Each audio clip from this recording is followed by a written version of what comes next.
नहमदु व नसल्ली अला रसूलिहिल करीम अम्मा बाद।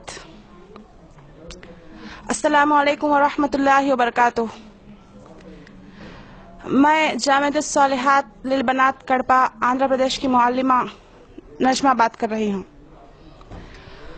आजकल जो इस्लाम में चार शादियों का जो मसला छिड़ा है, हिंदू मजहब के लोग जो ये चार शादियों के बारे में नुक्ताचीनी करते हैं, कहते हैं कि गलत है, औरतों पर जुल्म है। तो उसके सिलसिले में मैं कुछ कहना चाहती हूँ, मेरी राय का इजहार करना चाहती हूँ। इस्लाम ने कुरान की आयत है सूरह निसा की, अल्लाह ताला का इरशाद है, फनकिहू मा तवा लकुम मिनन निसाही मसना सलासा और रुबा फ़इन खिफ्तुम अल्ला तादिलु फवाहिदा। इस आयत का तर्जुमा यूं आता है, तुम औरतों में से उनसे निकाह करो जिनको तुम पसंद करते हो, दो दो, तीन तीन या चार। अगर तुम को ये डर हो कि तुम उनके दरमियान इंसाफ नहीं कर पाओगे तो एक ही पर इक्तिफा कर दो।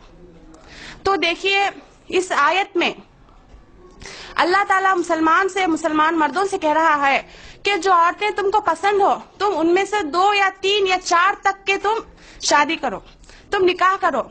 इसमें अल्लाह ताला इजाजत दे रहा है, ना कि हुक्म दे रहा है। और कह रहा है आगे ये भी कि अगर तुम उनके दरमियान मुसावात, अगर तुम उनके दरमियान फैसला नहीं कर पाओगे, अगर उनके दरमियान इंसाफ नहीं कर पाओगे तो एक ही पर इक्तिफा कर लो। तो हमारे जो हिंदू भाई जो हम पर नुक्ताचीनी करते हैं, कहते हैं कि चार शादियां तो औरतों पर जुल्म है। ये किस तरीके से जुल्म हुआ? ये जुल्म सरासर नहीं है। मैं इसके बारे में जो चार शादियों का जो फायदा है तो इसके बारे में आपको समझाती जाती हूँ। अक्सर पैदा होने में जब मर्द औरत पैदा होते हैं तो दोनों की तादाद एक ही होती है, लेकिन जब वफात पाते हैं तो औरतों से ज्यादा मर्द की तादाद ज्यादा होती है।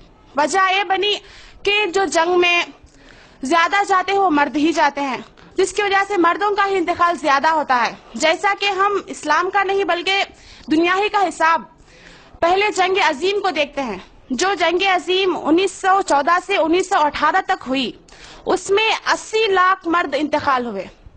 उसमें सिर्फ 80 लाख मर्द सिर्फ फौजी इंतकाल हुए, और जो बाकी शहरी है उनका तो कोई हिसाब नहीं। और जो दूसरे जंग अजीम 1939 से 1945 तक हुई, उसमें 6.5 करोड़ मर्द जख्मी और माजूर हुए। तो अब इस जंग को कायम करने, इस जंग को कायद की जो कंट्री थी वो जर्मनी थी। तो उसकी हालत 1920 से 1940 तक ये बनी हुई थी कि उनमें से हर एक मर्द के मुकाबले में 3 औरतें निकाह को पहुंची हुई थी। 3 औरतों की उम्र निकाह को पहुंची हुई थी। अब जाहिर सी बात है कि मर्द एक है और औरतें 3। अब बताइए, एक मर्द एक से निकाह करेगा तो जो बाकी की 2 औरतें हैं वो कहाँ जाएंगी? वो 2 औरतों का क्या हाल होगा? या तो वो यूं ही कुंवारी बैठ जाएंगी, या तो वो दूसरे गैर शरई काम में, या तो गैर शरई कामों में लग जाएंगी, जिसकी वजह से वो औरत बर्बाद हो जाएंगे और हमारा जो समाजी निजाम है वो बिगड़ जाएगा। तो इस वजह से इस्लाम ने 4 शादियों का रिवाज बनाकर, 4 शादियों की इजाजत देकर उन औरतों का ही भला किया है। अगर 4 शादियों का हुक्म ना देता, अगर 4 शादियों की इजाजत इस्लाम ना देता तो जो 2 बाकी औरतें हैं वो ऐसे ही कुंवारी रह जाएंगी, या तो गलत कामों की तरफ चली जाएंगी, या तो वो ऐसे ही रह जाएंगी। इस वजह से इस्लाम ने 4 शादियों का रिवाज बनाकर ये औरतों के लिए रहमत बनाया है, ना कि जहमत। और इसी तरीके से इसमें एक तो औरतों का फायदा हुआ और दूसरे उन शादीशुदा औरतों का भी फायदा हुआ जो कहते हैं कि कोई भी औरत दूसरी शादी का अपने शौहर की इजाजत नहीं देती। ये उनके लिए भी फायदा है। फायदा इस वजह से हुआ कि जब वो औरत, खुदा न खास्ता वो औरत ऐसी है कि जो किसी बीमारी की वजह से क्या उसको बच्चा वगैरह पैदा नहीं होता, तो मर्द को हक है कि वो तलाक दे और दूसरे से निकाह करे। अब मर्द क्या करेगा? तलाक देगा और दूसरे से निकाह करेगा। अब नुकसान किसका हुआ कि वो औरत तलाकशुदा हो गई, मुतलका हो गई, और उसको पालने और देखने वाला कौन बनेगा?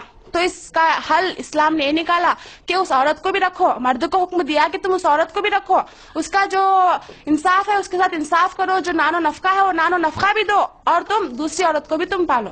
تو کیا یہ عورتوں پر ظلم ہوا یا رحمت ہوئی؟ اگر صرف ایک طلاق، اگر ایک نکاح کی اجازت ہوتی تو وہ مرد طلاق دے دیتا اور دوسروں کو نکاح کر لیتا، لیکن اسلام نے 4 شادیوں کی اجازت دے کر مرد ہی کے لیے، عورت ہی کے لیے رحمت بنایا ہے، نہ کہ ظلم کیا ہے۔ اور جو کہتے ہیں کہ 4 شادیاں صرف اسلام ہی میں ہے یا ظلم ہے، اگر ہم ہندو مذہب کے تاریخ کو دیکھتے ہیں تو ہمیں پتا چلتا ہے کہ ان کے مذہب میں بھی 4 شادیوں کا رواج تھا، 4 نہیں بلکہ کئی شادیوں کا رواج تھا۔ ان کے کتاب میں کہیں بھی ایسا نہیں ہے کہ تم صرف ایک شادی کرو، ایک سے زائد نہ کرو، کہیں بھی ایسا لکھا ہوا نہیں ہے۔ جیسے میں مثال کے طور پر رام چندر جی کے والد دشرتھ، جن کی 3 بیویاں تھیں، کوسلیہ، سمترا، کیکئی، اور پانڈو جی کی 2 بیویاں تھیں، اور